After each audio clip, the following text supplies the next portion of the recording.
सहस्रज्योती उजळू गाऊ अगाध तव महिमा देवा अगाध तव महिमा. सहस्रज्योती उजळू गाऊ अगाध तव महिमा देवा अगाध तव महिमा. ओवाळूया जय नारायण विष्णू परब्रह्मा जय जय विष्णू परब्रह्मा जय जय विष्णू परब्रह्मा.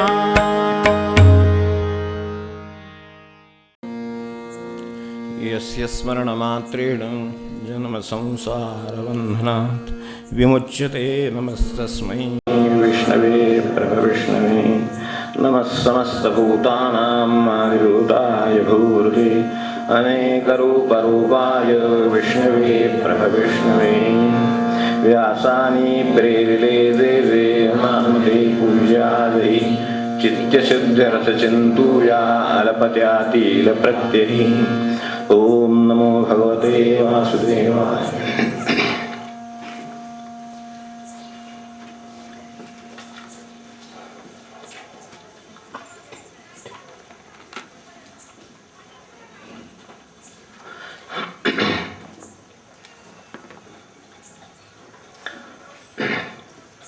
तिच्या व्यवस्थापनेतलं एक एक अंग, एक एक बाजू, आपल्याशी त्याचा संबंध, अशा गोष्टी आपण पाहतो.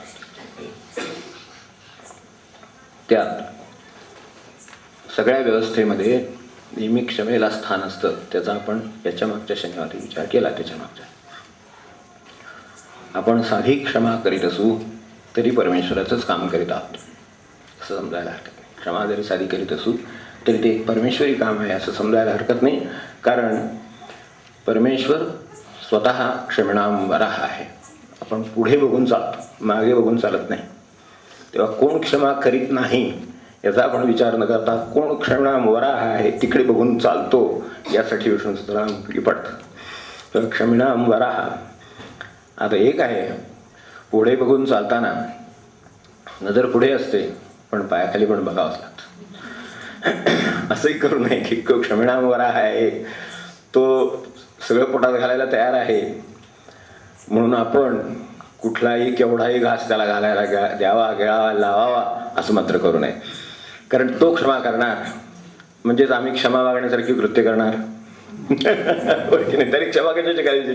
आपलं काय चुकलं तर तो क्षमा करणार, याचा अर्थ आपण चुकलेलंच आहे. आता अशी कदाचित सराव मनाला होण्याची शक्यता आहे. चुकाही कराव्या, क्षमाही मागाव्या, सुटूनही जावं. माणसाचा स्वभाव मोठा विचित्र आहे मन. त्यामुळे अशी जर काही सोय असेल, तरतूद असेल, तर त्याला असं वाटतं की मग असं का करू नये, करायचं ते करावे आणि क्षमाही मागावी आणि सुटून जावं. असं केलं तर क्षमणावर हा विदारण हा एवढं लक्षात ठेवा. त्याच्या आधी आपण ती पण वैशिष्ट्य पाहिली सगळे. तेव्हा ते लक्षात ठेवूनच काय करायचं ते करावं. परमेश्वराला सुद्धा जर चुकीच्याच बद्दल आपल्याला क्षमा मागायची असेल तर चूक अशी असावी की त्याला ती गिळून टाकता यावी, निदान एवढ्याच प्रमाणात असावी. हा त्यातल्या कृतीच्या अंगाचा आपला एक भाग पाहिला. तसा त्याच्या पुढचा भाग पाहूया की त्याला कृतज्ञ असं म्हटलेलं आहे. ते आपल्याला आदर्श म्हणून सांगितलेले. कृतज्ञ कृत म्हणजे जे केलेलं आहे त्याची जाणीव ज्याला असते तो कृतज्ञ असं आपण म्हणतो. ज्ञ म्हणजे जाणणारा. तेव्हा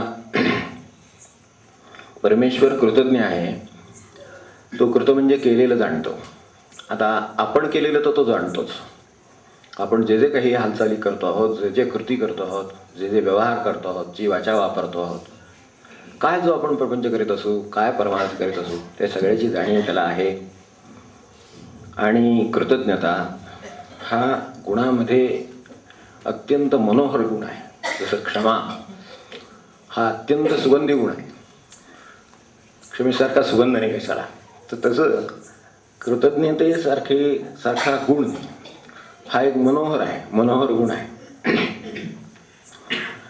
त्या कृतज्ञतेच्या पावलांनी मनुष्य पुन्हा परमेश्वरापर्यंत जाऊ शकतो. कृतज्ञता हे काय आहे गुण नक्की? माझ्या बाबतीत परमेश्वराने जे जे केलं त्याची मी जाणीव ठेवलं. मी जे जे करतो आहे त्याची जाणीव परमेश्वर ठेवतो आहे ना. मग सरळ आहे की त्यांनी जे जे केलेलं आहे त्याची जाणीव मी ठेवावी. त्यांनी मला बुद्धी दिली ना, मग मी तिचा वापर करावा. आता कसा करावा तिथे आपल्याला स्वातंत्र्य दिले. आणि तिथंच थोडीसं परमेश्वराचं कसं चुकेल, आपलं चुकण्याची शक्यता आहे की नाही. त्यांनी हातात शस्त्र दिले, हातात कुऱ्हाड दिली आहे म्हणून आपण तिथं झाडावर चालवायला लागलो तर मग आपलं चुकतंय. आपण कृतज्ञ नाही राहिलो असा अर्थ झाला. कारण झाड देणं ही सुद्धा आपल्या बाबतीत कृतज्ञता आहे. मग त्या आपल्या खांद्यावर घेऊन तिने एका झाडे जगवा वगैरे ते सगळं करावं लागतं. त्याचं कारण का, आम्ही कृतज्ञता विसरली. आम्ही जे त्यांनी कृत म्हणजे केलेलं आहे ते विसरलो म्हणून ही वेळ येते. आणि तशी वेळ येणारच आपल्यावर. कारण आपला जर मार्ग तसा नाही तेव्हा मूळ मार्ग असा आहे की आपण केलेल्या एवढ्याशा जर गोष्टीची जाणीव, कृतीची जाणीव जर परमेश्वर ठेवीत असेल आणि त्याची फळं देत असेल किंवा त्याही पलीकडे जाऊन क्षमा करीत असेल आणि त्याही पलीकडे जाऊन कृपा करीत असेल, एवढे जर क्रम त्याचा सुरू आहे तर मला त्यांनी माझ्यासाठी केलेल्या गोष्टींची जाणीव ठेवणं हे माझं काम आहे. बुद्धी ही त्याची कृपा आहे आपल्यावरची, देह ही त्याची आपल्यावरची कृपा आहे. अशा असंख्य कृपा आपल्यावरती आहे. याची जाणीव ही नुसती पुरेशी नव्हे. जाणीव हा फक्त निम्मा भाग झाला, कृती हा दुसरा भाग आहे त्यातला. त्यामुळे जाणीवेबरोबर कृतीची जोड ज्याला आहे त्याला कृतज्ञ मनुष्य आहे असं म्हणता येईल. कृतज्ञ मनुष्य केव्हा की ज्याचे, ठीक आहे महाराजांनी माझं खूप केलं, आपण हे जाणीव ठेवली हे चांगलं झालं, पण आपण महाराजांसाठी काय केलं हा शोधलं पाहिजे. महाराजांनी माझ्या वेळेला खूप वेळेला सांभाळलं, हे स्वामींनी खूप सांभाळलं, गुरुनी खूप सांभाळलं, हे ठीक आहे. मी त्यांच्यासाठी काय केलं, काय त्यांना सांभाळलं, त्यांना काय मी सांभाळणार खरं म्हणजे. पण तरी सुद्धा काहीतरी अपेक्षा असेलच ना शेवटी.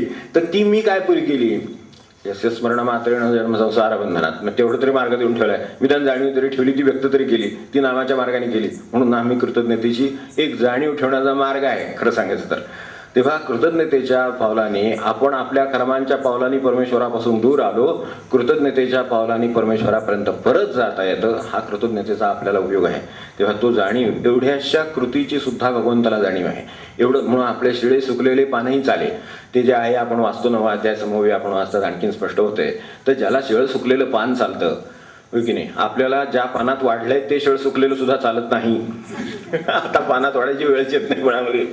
तरी सुद्धा समजा जर केळीची पानं पूर्वीचे जेवले असतील त्यांना आठवण असेल किंवा आजही कदाचित प्रसंगात वापरत असतील, तर जी पानं सुकलेली वाळलेली आहेत त्याच्यावर मनुष्य जेव्हा ती बाजूला काढतो आपण, ताजं हिरवं चांगलं पान असेल ते जाड व्यवस्थित असं असेल ते, त्यातल्या त्यात कोवळं असलं अधिक असलं तर छान, असं केळीच्या पानावर मनुष्य वापरीत होता. जेवण सुद्धा स्वतःला जेवायला असं लागतं. मनुष्य पानं कापताना सुद्धा हा विचार करतो, देवाच्या नैवेद्याला एवढंसं पान असतं, आपल्या नैवेद्याला एकदा ठेवून बघावं. कृतज्ञतेचा अर्थ बरोबर काय काय तो आपल्या नैवेद्याला ठेवून बघावं. आपलं ताट एवढं, देवाचं ताट एवढं, तो आपला नुसता दाखवून आणायचा म्हणून का त्याला एवढं ठेवावं. म्हणजे ताटं मोठी ठेवावीत असं नव्हे, मन मोठं असावं होय की नाही. त्याची काय गरज आहे. तेव्हा अगदी चांदीच्या ताटांना वाटलं म्हणून तो कुठे जेवतोय नाही का. आणि म्हणूनच आपण त्याला ठेवलंय किंवा दाखवतोय. तर जेवायला लागला तर मला नाही वाटत आठवड्यात एकदाच नैवेद्य दाखवते, रोज दाखवायला तयार होणार. तर ते करायचं सगळं आणि पुन्हा आपल्यालाच मिळणार आहे याच्या जाणीवेमुळेच चांगलं केलं जातं. तर ते त्यातल्या त्यात पुन्हा ते मोठं असावं. तिथे सुद्धा आपण हा विचार करतो ना, मग तो करावा की देवाचं पान सुद्धा ठेवताना मग ते त्याला कसं चालेल. कडेला मुरगळलेलं असतं, हे असतं, पाना कोरडी झालेली असतं, त्याची ती अगोदली पूर्वी म्हणायची एवढे छोटे हे काढून तर ती ठेवायची तिथे देवाला. ते त्याच्यावर नैवेद्य देवाचं. आपलं पान मात्र अगदी सगळं दोन्ही बाजूने व्यवस्थित कापून अगदी हिरवगार कसं पाहिजे, मग तसंच त्याला करावं. तेव्हा ही कृतज्ञतेमध्ये निदान यथा देहे तथा देवे म्हटल्याच्या एवढं झालं तरी खूप झालं. तेव्हा आजवरच्या सर्व उपकारांची जाणीव. सर्व उपकार म्हणजे माझ्यातली एक बुद्धीचा उपकार घेतला, एक विवेकाचा उपकार घेतला, एक विचाराचा उपकार घेतला, एक पायांचा उपकार घेतला, एक चालण्याची कृपा घेतली. हे जे काय दिलेलं आहे हे सगळं ही मी त्याच्या कामाला किती वापरलं आणि माझ्या कामाला किती वापरलं एवढं तारतम्यानं पाहिलं तरी पास. माझ्या कामाला किती वापरलं, बुद्धी माझ्या कामाला किती वापरली, सरळ कामाला किती वापरली, वाकड्या कामाला किती वापरली, आपणच ठरवू शकतो. त्या बुद्धीचा वापर केला की नाही मुळात इथंच आधी प्रश्न आहे. अनेकांचा प्रश्नच त्या बुद्धीचा वापरच नाही करीत, तो विचारच करीत नाही. तेवढं मागे मला आता सांगणं थोडंसं वाटतं, अवघड वाटतं. पण एका ठिकाणी पूर्वी मी व्याख्यानाला गेलो होतो शाळेमध्ये, तर त्यांना थोडंसं विचार करण्याबद्दल मी काहीतरी प्रवृत्त केलं होतं. तेव्हा मला आल्यानंतर स्टाफ रूममध्ये शिक्षकांनी सांगितलं होतं की असं विचार वगैरे करायला मुलांना काही लोकांना म्हटलं ह्यांनाच अवघड गेलेलं दिसतंय. क्षमा करा, ही घडलेली गोष्ट आहे म्हणून सांगतो. अहो विचार करायला नको तर काय करायचं ते बुद्धीचं, नाही का? माणसाचं काय न वापरलेले गळून पडलं आपल्याला माहिती आहे ना. काय विचार करतात आता, बुद्धीचा जर वापर नाही केला उद्या तर काय होईल तिचं मला सांगा. मग म्हणून मग आता 2 रुपयांनी काय वस्तू आता 2 रुपयांनी किलो मिळायची अवघडच आहे. 50 रुपयांनी किलो म्हणा, आता साखर सुद्धा 50 रुपये होणार म्हणतात. तर 50 रुपयांनी किलो, तर आता 3 किलोचा भाव किती, लगेच कॅल्क्युलेटर 50 × 3 वगैरे किती, हे असं होतं. मग शेवटी इथे गळून पडला आता की नाही, वापर नाही झाला, गंजून गेलं ते शेवटी. तेव्हा कृतज्ञता याचा अर्थ आपल्याला मिळालेल्या सर्व वस्तूंची एकदा यादी तरी करावी एखाद माणसाने. एवढी तरी आयुष्यात केली तरी खूप झालं. मला काय काय वस्तू मिळालेल्या आहेत त्याला मी वस्तूच म्हणतो. आता ते गुरुदेव वस्तुदर्शन म्हणत नाहीत, आम्ही ह्याला वस्तुदर्शन म्हणतो. आमचं हे वस्तुदर्शन, आम्हाला ते काही वस्तुदर्शन काही सापडलं नाही, पण हे वस्तुदर्शन मात्र मला नित्यही, अगदी नित्यशः रोज प्रत्यही सापडतं की भगवंताने डोळे दिले, पाहिलं तर काय काय पाहायला किती गोष्टी आहेत आणि मला त्यांनी कोणत्यासाठी दिल्या असतील, पाहण्याचा मी वापर कसा केला असेल, माझ्या कानांचा वापर मी कशासाठी केला असेल. एवढं जरी काढायचं ठरवलं तरी माणसाच्या आयुष्याची दिशा बदलल्याशिवाय राहणार नाही. की पाहिलं तर पाहतं त्याच्यासाठी डोळे दिले. परमेश्वर इतका उदार आहे की त्यांनी ते दिलेलं आहे, तो कृतज्ञ राहतो. आपल्या एवढ्याशा कधीतरी तू मला अमुक दिलं होतंस एवढ्याची नोंद त्याच्यामध्ये असते. ते शेवटींचे रामकृष्ण सांगायचे तसं, 2 पैसे कुठेतरी दान केले होते तेवढी ती नोंद होती. तिथे गेल्यानंतर जेव्हा निवाडा होतो तेव्हा ते म्हणले याला एकदम तिकडे टाकता येत नाही नरकामध्ये, बाकीचं काही केलेलं नाहीये, पण 2 पैसे दिलेल्याची नोंद सापडते, त्यामुळे थांबावं लागलं थोडा वेळ. बघा म्हणला काहीतरी सापडेल माझ्या खात्यावर, रामकृष्णांच्या गोष्टी आहे बघा, काहीतरी माझ्या खात्यावर सापडेल. आणि खरोखर 2 पैशाची नोंद सापडली आहे म्हणले. 2 पैसे म्हणजे विनोबांचं खरं उत्तर अधिक योग्य आहे त्याच्यावरती. विनोबा म्हणले की त्याला 2 पैसे परत द्या आणि इकडे नरकात पाठवून द्या. 2 पैशाच्या जीवावर जर स्वर्गात जायची अपेक्षा करत असेल तर ताबडतोब हिशोब चुकता करून टाका, व्याज द्या वाटलं तर 2 पैसे. मस्त घेतली आम्ही. हे असंच प्रकारे बघा परमेश्वराचा ना आपला काय. आता त्याच्या कृतीमध्ये किती जाणीव आहे. 2 पैसे आपल्या पडलेल्याची जाणीव सुद्धा राहत नाही, तर माणसाला याची दिलेल्या गोष्टींची, म्हणून दिलेल्या गोष्टींची जाणीव ठेवावी. चुकीच्या कामी बुद्धी वापरली, बुद्धीच वापरली ना शेवटी. मग चुकीच्या कामी का वापरली हा प्रश्न स्वतःला विचारावा, की आपलं उत्तर आपल्याला सापडेल. आपल्या जीवनाचं गणित दुसऱ्यावर अवलंबून नाही. दुःख दुसरा निर्माण करीत नाही जगामध्ये. माणसानेच दुःख निर्माण जगामध्ये केली, भगवंताने काहीही जगामध्ये दुःख निर्माण केलं नाही. कृष्णमूर्ती म्हणत ते खरंय खरोखर की अक्षरशः 95% दुःख ही मानवनिर्मितच आहे. भूकंप एखादं हे असं काय असेल, एखादं फार क्वचित गोष्ट आहे आणि तिच्यात सुद्धा काहीतरी त्याचा समतोल आहे, ती गोष्टच वेगळी आहे. पण हे जे आहे हे सगळं बाकीचं कृतज्ञतेने आपल्याला सगळ्याची जाणीव ठेवून दिलेली आहे. मग आता मी जाणीव ठेवून काय केलं असं, त्याच्यातली ही कृतज्ञता हा एक दिशा झाली. त्याच्यासाठी तो काय काय करतो त्याच्या ह्या उरलेले शब्द आहेत. कृतीही सत्कृतीही, नुसत्या कृतीने परमेश्वराला कृतीही म्हटलेलं आहे, अत्यंत कृतिशील आहे. आपल्याकडे आळसात जर एखादा राहणारा बघितलं का नाही की समर्थांनी सोटा उचलल्याशिवाय राहिलेले नाहीत. आपण बघा तुम्ही वाङ्मय काढून समर्थांचं, त्याला सगळ्यात जर आळस बुडा नागवणं नाही का असं म्हटले ना, अक्षरशः बुडवणं आहे, नागवणं आहे असं त्यांचं म्हणणं. आळशी जर माणूस दिसला, विशेषतः मुलगा दिसला किंवा लहान वयाचा मनुष्य दिसला आळशी, तर त्यांना खपत नाही. त्याने विचार करू देत, काय हरकत नाही, वाचू देत, लिहू देत, तो बसून काय योगासनं करू देत, तो शीर्षासन करू दे, पण तो करतोय काहीतरी. कृतीही सतत कृतीही, भगवंताची अखंड कृती सुरू आहे. तशी सृष्टीमध्ये भगवंताची अखंड कृती सुरू आहे याची जाणीव ठेवायची. पण ती नुसती कृती सुरू नाही, सत्कृती आपल्या त्या याच्यात आहे रेणुजो सरनामात ते आपण पाहतोय ना, तर त्याच्यात सत्कृतीही, मग सत्ता, सत्कृती सत्ता, ती सत्कृती आहे, नुसती कृती नाही. म्हणजे नुसत्याच काही अखंड कृती करत राहणारी माणसं असतात, ती भगवंताला अभिप्रेत माणसं नव्हेत, ती विष्णू सहस्रनाम जाणणारी माणसं नव्हेत. अखंड कामात राहणं हे चांगलं आहे, पण त्या कामाना सत्कृतीचं स्वरूप आहे का हा प्रश्न आहे.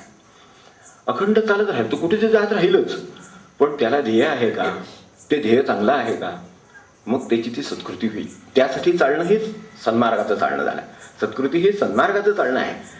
बसून तो मनुष्य कृती करतोच, पण तरी सुद्धा विचार जरी करीत असला तरी कशावर विचार करतोय, त्याचा त्याला उपयोग होणार आहे का, त्याचं ते ध्येय आहे का, त्याला धरून तो विचार आहे का, हे सगळं सत्कृतीत आपल्या आहे, त्याच्या भगवंताच्या आहे. त्याची सतत सत्कृती ही सुरू आहे. सतकडे येणारी आहे, कृतीच सत आहे.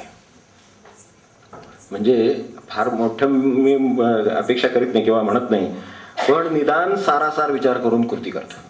सत्कृतीमध्ये आधी सार एवढं तरी विचार करेल. विवेकाने तेवढं तरी शिकवलंय. म्हणून नित्यानित्य वस्तू विवेक हा असं पहिलं साधनामध्ये पहिलंच साधन आहे. आधी नित्यानित्य काय आहे ते बघा. कशासाठी मी धावतोय? अनित्यासाठी, जे टिकणारं नाही त्यासाठी धावतोय का? तर मग सत्कृतीत मोडत नाही. धावायचं कारण नाही, चालत राहा. जर जे टिकणारं नाही त्याच्यासाठी मी जाणार असेल, जे अनित्य आहे त्याच्यासाठी काम करणार असेल, तर धावायचं कारण नाही, त्यासाठी चाललं तरी चालेल. कारण प्रपंच चालतोच, आपण पळतो, प्रपंच चालतो. खरं सांगायचं तर, हो की नाही? प्रपंच चाललेला असतो. तुम्ही असा नसा काय माझे आहे, सुरुवातीला सांगितलं काही नाही, कुठेही नडे माझ्या विना, जग असं चाललेलं आहे. जग जीव सारे उजाडे काय मावळे काय, तुमच्यामुळे काही अडत नाही अशी परिस्थिती आहे. म्हणजे तो चालतोच आहे. फक्त मी पळायचा प्रयत्न करतो आहे ते अपेक्षित नाही भगवंताला. कारण पळाला की सत्कृती राहणार नाही, त्याच्यातली ती राहायची नाही, सारासार विचार राहायचा नाही. म्हणून प्रपंचासाठी म्हणजे जे अनित्य आहे त्याच्यासाठी सतत जो बदलत राहतो तोच संसार आहे ना. सतत बदलत राहतो, सतत त्याच्यामध्ये पालट होत राहतोय. भगवंतात पालट तेव्हा नव्हता, आज नाही, उद्या होण्याची शक्यता नाही. सत्तेत पालट त्या होत नाही कधी. तर हे जाणून त्याच्यासाठी जो प्रयत्न करायचा असेल त्याच्यासाठी धावपळ करण्याची गरज आहे. धावपळ कशासाठी हवी? की सत्यासाठी धावपळ हवी. पण असत्यासाठी धावपळ झाली आहे सगळी. आपण शोधून बघा कृती आपल्या, की जे टिकणारी वस्तू आहे ती मिळवण्यासाठी किती लोक धडपडत आहेत आणि जे टिकणारं नाही ते मिळवण्यासाठी किती धडपडत आहेत. ह्याचा विचार केला तरी आपल्याला हे प्रमाण लक्षात येईल. आणि सत्कृतीमध्ये सतकडे नेणारी, त्या कृतीत पुन्हा सत अपेक्षित आहे. सत्कृती ही सर्व बाजूनी सत आहे, सतकडे नेणारीच आहे. पण आज सुद्धा जाताना म्हणजे जसं साध्य साधन दोन्ही आहे, साध्यही सतच आहे आणि साधनही सत आहे. बरोबर आहे. आज एक अगदी साधं अगदी मुलांच्या पातळीवरचं उदाहरण बघा. आज त्या कॉपी प्रकरणासाठी काय काय काय काय यंत्रणा राबत असतात. अरे बापरे, प्रचंड. पेपर वेगळे काढा, ते हे करा, ते पोलीस नेमा, ते पथक नेमा, ते इकडून तिकडे तिकडून इकडे, केवढी माणसं ती पळापळ परीक्षेमुळे. असतमुळे सगळं हे मुळात. माझी कुवत काय ती मी उतरणार ना त्या पेपरमध्ये, त्याचे ते मार्क तुम्हाला देणार ना. मग कशासाठी ही सगळी धावपळ चाललेली आहे? ही सत नाही म्हणून धावपळ चालली, जी सत्कृती राहिलेली नाहीये, ती असत्कृती होण्याची शक्यता आहे. तो बुटावर लिहितोय, कागदावर लिहितोय, पेन ह्याच्यावर लिहितोय, बेंचवर लिहितोय. काय करावं त्याला? त्यानं सुद्धा बघायचं म्हणजे सुद्धा अवघड झालेलं आहे आता. काय ते तरी काय करतील विचार नाही का? त्यांना ह्या सगळ्या कृती करायला लावणारं कोण मुळामध्ये? त्यांना करायला लावणारे हे असत्कृती करणारे लावणारे. तर निदान कॉपी तरी करू नये त्याने. त्याला काय अभ्यास करायला बुद्धी दिली नाही का? त्याची जी दिली त्याप्रमाणे तो मार्ग मिळवू शकेल ना? मग मिळू देत नाही त्याला. त्याची जेवढी त्याची योग्यता, जेवढे त्याचे प्रयत्न, जेवढं त्याचं प्रमाण असेल त्या प्रमाणात त्याला यश द्यायला शाळाच काय, शिक्षकच काय, संस्थाच काय, परमेश्वर सुद्धा बसलेला आहे.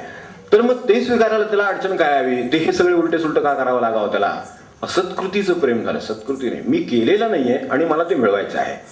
मी पास होण्याचे प्रयत्न केलेले नाहीत किंवा त्यासाठी लागणारे राबलो नाही, त्यासाठी लागणारी एकाग्रता घेतली नाही, काय शिकायचं ते शिकलो नाही, असं केलेलं नाही आणि मग मला हे असत्कृतीचं प्रेम आहे. तर हे वेळेत कळलं तर मनुष्य सावरून बरोबर सत्कृतीला लागेल. तो म्हणजे ठीक आहे, माझं जे आहे ते मी स्वीकारेन. मला जादा असला तरी तो परत करून, किती लोकांनी जादा मार्क पडले म्हणून रेक्टिफिकेशनला अर्ज केले. फार धाडसाने प्रश्न विचारतो. तुम्ही म्हणाले कुठल्या युगात तुम्ही कोणाशी काय बोलतात? अहो खरं आहे, मला मान्य. पण तरी सुद्धा हे आहे, जे सत आहे तेच टिकेल शेवटी. तेव्हा असं लक्षात ठेवून सत्कृतीसाठी प्रयत्न करणं हे कारण काय? सतमध्ये स्वतःच आनंद सामावलेला असतो.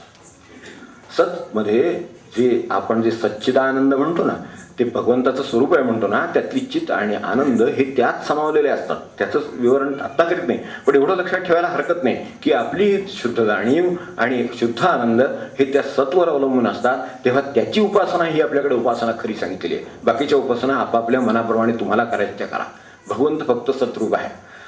तेव्हा सतरूप आहे त्याची तेवढी उपासना केली तरी खूप आहे. ती सतरूपाची उपासना म्हणजे आपल्या जीवनातलं, म्हणून त्याला सत्पथाचार हा म्हटलेला आहे. भगवंत स्वतः सत्पथाचं आचरण करतो. तो कोणाची कॉपी करीत नाही, कोणाला काही चुकीचं ह्याचं त्याला देत नाही, काहीही त्याच्याकडून होत नाही. त्याचा मार्ग सत्पथाचार आहे. तर सत्पथ तर आहेच नुसता, पण आचार आहे त्याच्यामध्ये, ते सुद्धा महत्वाचं आहे. म्हणून मगाशी म्हटलं तसं कृतज्ञ म्हणजे मला खूप महाराजांनी दिलं, मला खूप ह्याने केलं, माझं अमक्याने तमुक केलं, सगळं खरं आहे, तुम्ही काय काय केलं. तसं जसं कृतीचा प्रश्न येतो तसा इथे नुसता सन्मार्ग नाहीये, तो चालायचा आहे, परत आचार आहे, परत सत्पथाचार, तो पथमार्ग आहे आपला, तो सत आहे, तो खरा आहे आणि त्याप्रमाणे पुन्हा चालायचं आहे. हे ज्याचं पक्क चाललंय त्याच्यामागे भगवंत उभा आहे हे नक्की. हे जे आहे त्याला तो रक्षणभक्तादेशी हे जे आहे हे रक्षणभक्ता देणारच. कारण का तर तो सत्पथाचार आहे त्याचा. तर सावकाश होते, उद्या होईल परवा होईल पण ते नक्की होईल याची जी खात्री आहे तो सत्पथाचार आहे. म्हणून यातलं सत्कृती आणि सत्पथाचार हा म्हणून जे जे उचित आणि अवसरे करोनी प्राप्त हे जे ज्ञानेश्वर महाराजांचं नेहमी वचन उद्धृत केलं जातं ते काय आचरावं. प्रामाणिकपणे अगदी साधं की विद्यार्थी असेल तर कॉपी करू नये, कर्मचारी असेल तर कामाचा मोबदला देईल एवढं काम करावं, निदान त्याच्यावर करावं. कामाच्या पगाराव्यतिरिक्त काही घेऊ नये. अगदी साधे शुद्ध आचार आहेत. एवढे आचार सत्पथाचारात मोडतात, सगळे सत्कृतीत मोडतात. त्या सत्कृती सत्पथाचार हा ज्ञान नुसतं ज्ञान नाही, सन्मार्ग नाही, सन्मार्गाचं चालणं. नुसतं शब्दज्ञान खूप ठिकाणी आढळतं, आचार कमी ठिकाणी आढळतो. म्हणून आचार दुर्मिळ आहे, कस्तुरीसारखा आचार. तेव्हा आचाराची आपल्या जीवनात सुद्धा आचाराचा संबंध जास्त आहे. त्यामुळे सत्पथाचार हा त्यातला आचार महत्वाचा. तर भगवंताचा सत्पथाचार आहे म्हणून भगवंताचं विश्व टिकून आहे. त्याची इच्छाच असेल तर तो नाहीसं करेल. नाहीसं होण्याची शक्यता काय आहे विश्वातला? मॉडिफिकेशन नुसती फक्त काय परमिटेशन कॉम्बिनेशन बाकी. त्याचं मूळ सत्ता आहे ते काहीही बिघडत नाही. तर त्याचा बाहेरचा मार्ग बदलेल. आता ह्याची सत्पथाचार हा म्हणजे नुसता असा सलग आपण ज्याला म्हणतो ना की चौथळ किंवा एका उंचीवर चालणारा सलग असा सथळ पठारावरचा किंवा समान रस्त्यावरचा असा मार्ग भगवंताचा नाही. तो ऊर्ध्वगाहा आहे. सगळे बघायचे नाव म्हणून त्यातलं ते पण बघून घेऊ. ऊर्ध्वगाहा, ऊर्ध्व म्हणजे वर जाणारा. नेहमी ऊर्ध्वगामी मनुष्य असावा. मनुष्य कसा असावा? तो ऊर्ध्वगामी असावा. तेव्हा जिथे आपण साध्या प्रपंचामध्ये की आपल्या वडिलांची किंवा त्यांच्या आजोबांची जशी काय परिस्थिती असेल त्याच्यापेक्षा माझ्या वडिलांनी अधिक काहीतरी मिळवलं, ज्ञान मिळवलं, शिक्षणाच्या बाबतीत असेल, पैशाच्या बाबतीत असेल, सांपत्तिक स्थिती त्याची किंवा त्याचे काय बाहेर सामाजिक प्रतिष्ठा काय असेल ते त्याच्यापेक्षा जास्त काहीतरी भर घातली तर त्याचं कौतुक आहे. ऊर्ध्वगाहा काहीतरी अधिक निर्माण केलं तर त्यांनी होतं ते सगळं प्रचंड केलं होतं, ह्याने सगळं बसून घालवलं. तर हा काही ऊर्ध्वगाहा आचार आहे का? तर नाही, हा ऊर्ध्वगाह आहे, हा अधोगाह आहे. तर ते ऊर्ध्वगाह आहे एवढं लक्षात ठेव. तो ऊर्ध्व त्या अर्थाने वरच्या अवस्थेला जाणारा सतत म्हणजे सत्पथाचार आहेच, पण सत्पथाचारामध्ये सतत वर जाणारा आचार आहे. तो माझ्या आचारामध्ये माझ्या लहानपणापासून आत्तापर्यंत निदान ऊर्ध्वगाहाची दिशा तरी आहे का त्याला. त्यावेळेला मी हे जाणत नव्हतो, आज जाणतो. काही हरकत नाही. 2 पावलं का होईना पण वर, 2 पायऱ्या का होईना पण वर चढला.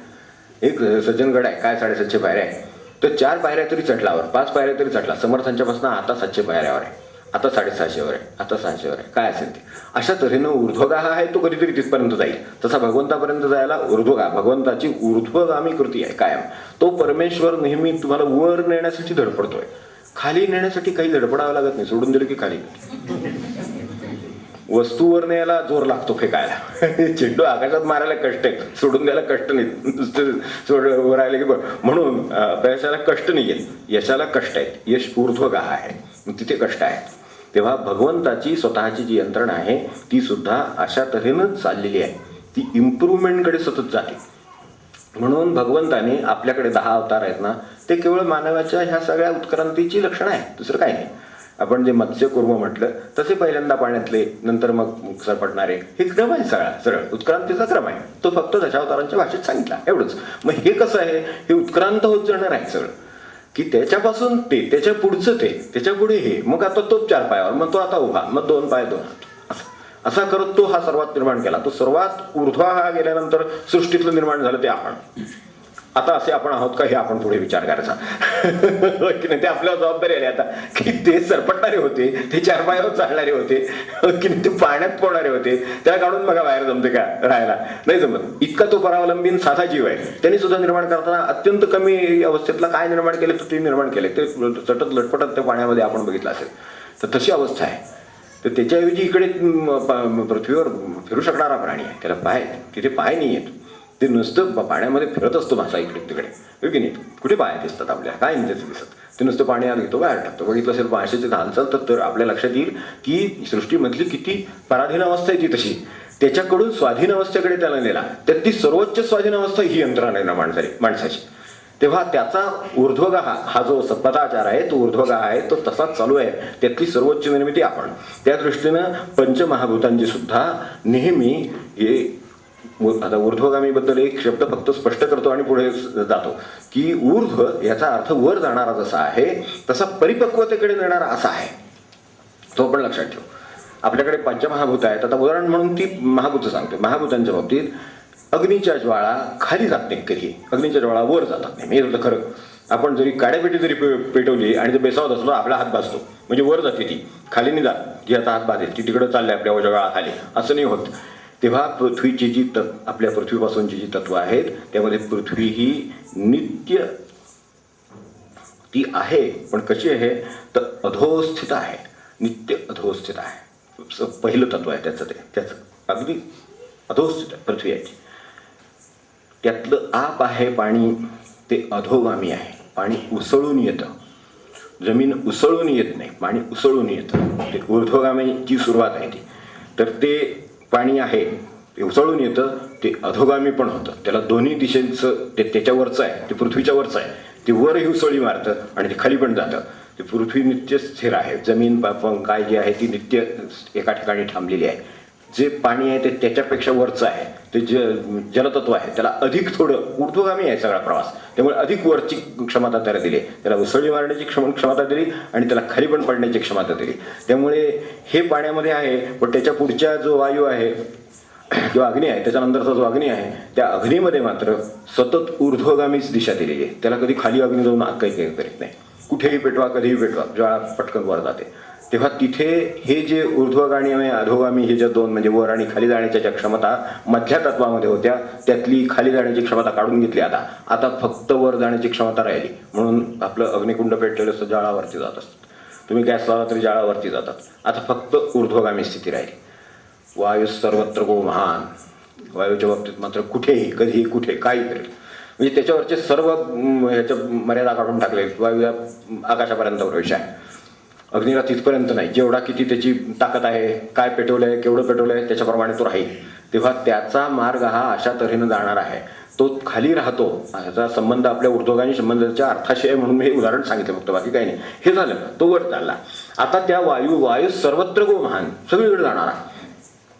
आणि आकाश जे शेवटचं तत्व आहे ते मात्र कायम जसं हे अधोस्थित आहे पृथ्वी तसं तो कायम ऊर्ध्वस्थित आहे. ते कायम तिथेच आहे, ते खाली नाही आहे. त्या भगवंत तिथे आहे. म्हणजे नभासारिखे रूप या राघवाचे तिथंच आहे. भगवंताचं, रामाचं किंवा कोणाचंही भगवंताचं रूप हे नभासारखं आहे म्हटलं ते तेवढ्यासाठी ते खाली नाही उतरायला तयार. तुम्हाला वर या म्हणतंय ते सारखं. आपल्याकडे कृष्णमूर्तींसारखी माणसं, रमणांसारखी माणसं ही मी जिथे आहे तिथे या असं म्हणतात. महाराजांसारखी माणसं आहेत ती थोडी तडजोडीची आहेत. त्यामुळे तुम्ही कुठे आहात तिथेपर्यंत येऊन का होईना पण तुम्हाला वर नेतो म्हणतात. एवढा फरक आहे फक्त, काही नाही. संतांच्या हा फरक आहे. आत्मज्ञानी पुरुष म्हणतो मी आत्मज्ञानात आहे, आकाशस्थित आहात, तुम्ही या, आलात तुमचा उद्धार करूया, असं त्याचं स्वरूप आहे. म्हणजे हे सगळं भगवंताची यंत्रणा, त्याची जी व्यक्त यंत्रणा आहे ती सृष्टीमध्ये कशी काम करते याचा निदान आपल्या मनामध्ये विचार तरी येऊ दे. एवढं आलं. आता पृथ्वीने अधोगामी जर आहे आणि अधोस्थित आहे म्हणजे खाली कायम राहणारी आहे, तर मग तिच्यात भगवंताची काय अशी ऊर्ध्वगामीपणा दिसतो, काय ऊर्ध्वगाळ दिसतं. तर पृथ्वी तुम्ही कंद पेरा, पण कंदाच्या बियाची जी अपूर्णता आहे ती पूर्ण करण्याचं काम पृथ्वी जागच्या जागी करते. कंदाच्या पूर्ण अवस्थेला ते त्याला काय वाढवलं असेल आपण जमिनीखाली ते जे पीक लावलेलं आहे ते पीक ती अधोगामी आहे किंवा अधोस्थित आहे, अधोगामीने अधोस्थित आहे म्हणून खाली आहे म्हणून ती मारून टाकीत नाही. ती पृथ्वीत वाढवून पूर्ण करून तुम्हाला देते की आकडून आता तुमचं तुम्ही. कारण तुम्ही पेरलंय ते वर उगवणार नाही, खाली उगवणार आहे. मग ते खालीच उगवेल. पण ते खाली जे उगवेल ते वर जेवढा दाण्यामध्ये परिपक्वता आहे तेवढी त्या कंदामध्ये परिपक्वता आहे. तेव्हा परिपक्वतेला नेणं हा धर्म पृथ्वी सुद्धा सोडित नाही. तिला खाली राहावं लागतं. पण ती आपला परिपक्वतेचा गुण किंवा त्यातल्या सर्वोच्चपणाकडे जाण्याचा गुण पृथ्वी सुद्धा सोडित नाही. आपण का सोडावा? आपण कुठेही असू, यातल्या कुठे असेल हे सांगता येत नाही, पण जिथे असेल तिथे. कारण हे कसं आहे माहितीये का, हे सगळं केल्याशिवाय ते मंदिर उभं राहत नाही परमेश्वराचं. म्हणून हे आहे, आम्हाला आकाशात नाही चालता येणार, आम्हाला जमिनीवर चाललं पाहिजे. आम्ही जास्तीत जास्त परमेश्वरांनी जी सर्वोच्च निर्मिती केली आहे तो विमानातनं जाईल, पण शेवटी विमान खाली उतरावंच लागतं शेवटी. नाही उतरलं तर प्रॉब्लेमच आहे हे आपल्याला माहिती आहे. तर त्यामुळे काय घोटाळा झाला त्याला घोटाळा म्हणतात. त्यामुळे सरळ खाली उतरलं तर बरोबर आलं म्हणतात. म्हणजे ते जमिनीवर यावं लागतं ना, म्हणून त्याची व्यवस्था म्हणून ही ठेवली आहे. म्हणून ही पृथ्वी अशी आहे. पण तिच्याचं काम चालू आहे, तिचं ऊर्ध्वगामी काम चालू आहे. ती परिपक्वतेकडे जाणारं काम म्हणजे ऊर्ध्वगामी काम आहे, ते ती करते. कारण बीज आहे त्याचं अंकुर निर्माण करून त्याचं मोठं ते फळ निर्माण करून ते पूर्णत्वाला नेऊन पुरेसं जसं वरचं धान्य पिकलं तसं खालचं ते काय पिकवलं होतं आपण कंद तो पिकवून आपल्याकडे द्यायला ती तयार आहे. तिच्या कामाच्या मूळ स्वरूपामध्ये फरक पडत नाही खाली असून सुद्धा. जसं एखाद्या मंदिराची अवस्था असते की पायाचे दगड असतात, तो पायाचा दगड दिसत सुद्धा नाही पण तो आहे म्हणून मंदिराचा कळस असतो जागच्या जागी. तो तिथे का असतो तर तो पायात दगड आहे म्हणून. पायातल्या दगडाचं वेगळ्या त्याच्या कामाच्या स्वरूपामध्ये फरक आहे का काही नाही. जितकं तो स्थिर राहून भगवंताची आठवण देतो तितकं तो पायात राहून त्याला सांभाळून भगवंताला सांभाळतो. म्हणजे त्याचं काम उलट पृथ्वीचं मोठं आहे, तिचं काम तसंच चालू आहे जसं वरच्या कळशाच्या दगडाचं काम चालू आहे, जसं एखाद्या खांबाचं काम चालू आहे, तसं ह्या सगळ्या पंचमहाभूतांचं काम चालू आहे. आपलं पण काम त्याप्रमाणे जसे असू जिथे असू तसं करता येणं शक्य आहे. तेव्हा टोलेजंग अगदी टोलेजंग ऊर्ध्वगामी काहीही आपण इमारत बांधली असेल तरी तितकाच खोल आणि पक्का पाया त्याला लागतो. ते जशी पृथ्वी देते तसं आपण देत असावं. आपल्याला जर ऊर्ध्वगामी टोलेजंगा इमारत बांधायची आहे तर पाया भक्कम लागेल. कारण वर जायला लागाल तसतसे त्याच्यात अडचणी निर्माण होत जातात. वर जाण्यातच अडचणी आहेत, आपण मागाशी बघितलंच आहे. त्यामुळे वर जाण्यात ताकद जास्त लागणार, वर जाण्यात अडचण जास्त लागणार आणि वर जाण्याचं फळही सर्वात मोठं असणार. हे तितकंच आहे. वरती भगवंतच सारखे रूप, त्यामुळे तिथे भगवंताचीच गाठ आहे. मग ती घ्यायला एवढे कष्ट लागतात. मग ते लागतात म्हणून ह्या अडचणी निर्माण होतात. म्हणून ते सोडवण्यासाठी ही सगळी यंत्रणा भगवंताची आपण समजून घेते. तेव्हा क्षमाशील सत्वस्थ पूर्ण निरहंकार असं क्रमाक्रमाने होत जातो मनुष्य, तो तिथे जाऊन पोचतो. तेव्हा ऊर्ध्वगामी टोलेजंग इमारती उभ्या राहायला जसे पायाचे दगड लागतात, ते जसे पाया सांभाळतात आणि दिसतही नाहीत तरी ते ऊर्ध्वगामीच काम करतात, ते ऊर्ध्वगाह हाच शब्द साकार करतात, तसं आपल्याला आपल्या जागी हे काम होतं. आपल्याला आपण म्हणजे याच्यात थोरवी आहे, अधिक्षेप नाही, हे अगदी स्पष्ट सांगतो. आधी ह्याला आधार आहे संतांचा, तोही घेतो आणि मग सांगतो की आपल्याला ज्ञानेश्वर माऊली दिसतात, निवृत्तीनाथ दिसत नाहीत की नाही. ते पायात आहेत, ज्ञानेश्वरांना ते दिसत आहेत म्हणून त्यांचं बोट सारखं त्यांच्याकडे आहे. महाराजांचं बोट सारखं रामाकडे आहे, स्वतःकडे नाही आहे. त्यांचं बोट रामाकडे आहे, आपल्याला राम दिसत नाही, आपल्याला महाराज दिसतात, आपल्याला ज्ञानेश्वर महाराज दिसतात, निवृत्तीनाथ दिसत नाही. घडवलं कोणी? त्यांनी. ते पायाचे दगड झालेले आहेत, त्याच्यावरून ज्ञानेश्वर महाराज उभे आहेत, ते आकाशावर आहेत, ते दिसतात. त्याच्या मागे काय आहे ते पायाचं निवृत्तीनाथ दिसत नाही. हे असं सगळीकडे आपल्याला दिसेल. याचं कारण आहे ते जाता जाता सांगतो. म्हणून आपल्याला सहसा रामकृष्ण दिसत नाहीत पण विवेकानंद दिसतात. आपल्याला विवेकानंदांचं आकर्षण वाटतं पण पायाचं दगड रामकृष्ण हे विसरून चालत नाही. त्याच्या खाली दगड व्हायला ते तयार आहेत म्हणून विवेकानंद त्या पायावर उभे आहेत. हे जे आहे याच्या मागचं कारण असतं की ही माणसं निवृत्तीनाथ आहेत, रामकृष्ण आहेत. मी आधीच 2 उल्लेख आपल्याला केलेत की यात अधिक्षेपही नाही, आदर पूर्ण आहे आणि उलट जाणीव आहे हे ठेवून आणि संतांचा आधार आहे हे ठेवून हे वाक्य वापरतो की रामकृष्ण किंवा निवृत्तीनाथ हे फक्त उदाहरण म्हणून दिली पुढे. अशी असंख्य उदाहरणं आहेत, असंख्य. तुकाबाईंचं उदाहरण त्यातच आहे. तर ते दिसत नाहीत. आज जो हा व्याप दिसतो सगळा तो आज महाराजांचा जो दिसतो, मागे तुकाबाई आहेत असं आहे. तसं ते दिसत नाहीत, आपल्याला महाराज दिसतात. तसं हे आहे. जसं रामकृष्ण दिसत नाहीत, तसे निवृत्तीनाथ दिसत नाहीत, तसे हे पृथ्वीतले पायाचे दगड दिसत नाहीत, टोलेजंग इमारती दिसतात पण त्या पायावर असतात. त्या ऊर्ध्वगाह त्याला वर जायला मदत करतात आणि स्वतः आत राहू इच्छितात. ते जमिनीत राहू इच्छितात. पायाचे दगड नेहमी जमिनीत राहू इच्छितात म्हणूनच ते यांना आकाशात नेऊ शकतात. याच्यामध्ये सत्वरजतमाची जी माणसाची उत्क्रांतीची जी कल्पना आहे त्याच्यातल्या याच्या वरच्या दगडांच्या मध्ये कुठेतरी म्हणजे हे जे खाली जे राहतात त्यांच्यातल्या म्हणजे अगदी स्पष्ट फरक समजून घ्यायचा असेल तर त्यांच्यात सत्याचा पूर्ण उत्कर्ष असतो आणि त्रिगुणातीत दोघेही होतात. पण पायाचे दगड हे त्यातला रजोगुण पूर्ण पचवलेले असतात म्हणून ते खाली असतात. रजोगुण पूर्ण पचवणं म्हणजे पायाचं दगड. हे ज्याला जमलं त्याला जमलं बस.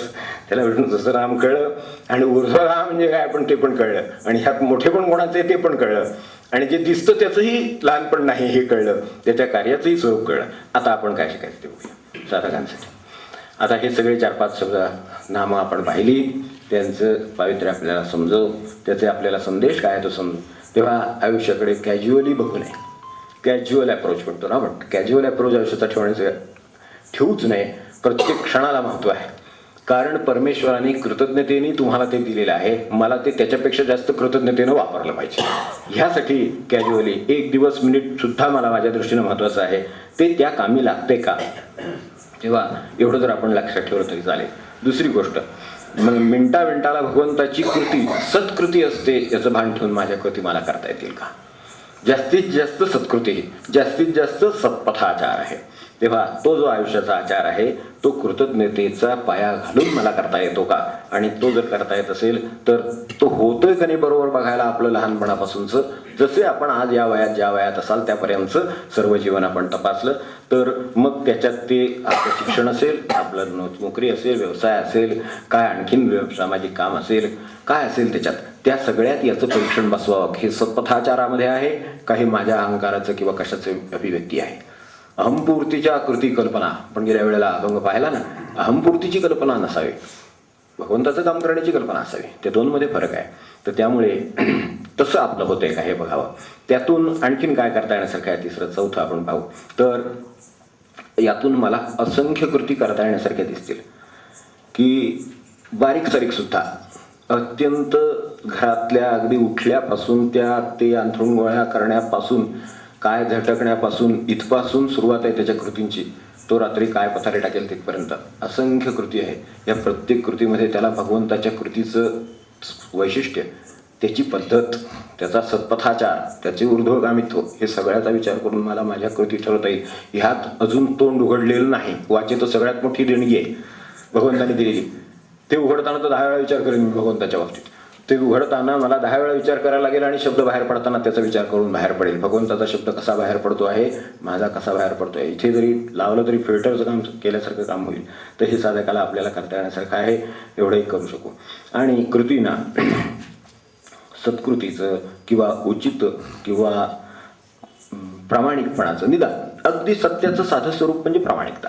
तर सत्याचं साधं स्वरूप किंवा सत्पथाचाराचं सत्कृतीचं साधं स्वरूप म्हणजे प्रामाणिकता. माझ्या म्हणजे आप्पा जे म्हणत ना ते अगदी खरं की देशसेवा वगैरे उगाच काहीतरी फार मोठ्या शब्द लोक वापरतात आणि त्याच्या नावाने काय करतील हे सांगता येत नसते. तर त्याच्यापेक्षा साधं काम, माझ्या वाट्याला जे काम आलेलं आहे ते मी प्रामाणिकपणे करावं. एवढी मोठी देशसेवा आहे, सगळ्यात मोठी असं म्हणाले. एकदा त्यांना विचारलं होतं की देशसेवेसाठी मी काय करावं.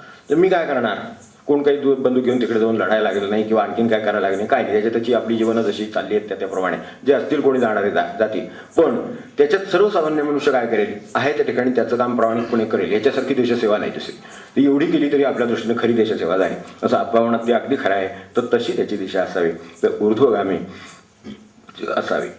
कालच्यापेक्षा आज अधिक चांगल्या स्थितीला आलो का, औदार्याने, भगवंताच्या गुणांनी, सद्गुणांनी, काय जे आपण गुण पाहतो त्या सगळ्याबाबत तो माझा ऊर्ध्वगामी प्रवास आहे का नाही एवढं बघावं.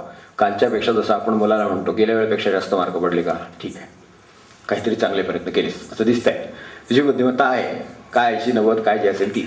मग गेल्या वेळेला 50 होते 60 झाले ना, ठीक आहे, 60चे 61 झाले ना, छान. मग तेवढं तरी विद्यार्थी असेल तर त्यांनी स्वतःकडे पाहिजे, वडील असेल तर आपल्या कृतीकडे पाहिजे, आई असेल तर आपल्या कृतीकडे पाहिजे.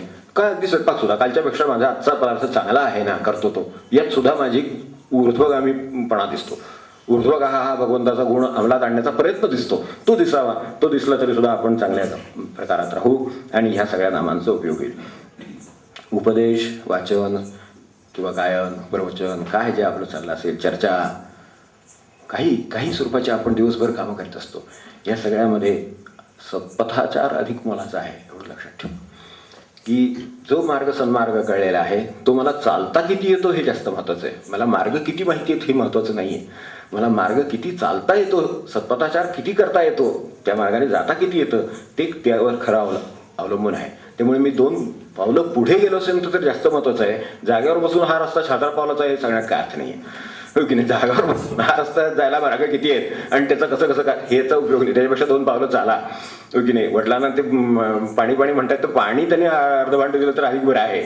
हो की नाही, त्याची जास्त गरज आहे. माझ्याकडे पाण्याचे किती क्युबिक सेंटीमीटर आहे वगैरे ते काय सांगण्याची गरज नाही.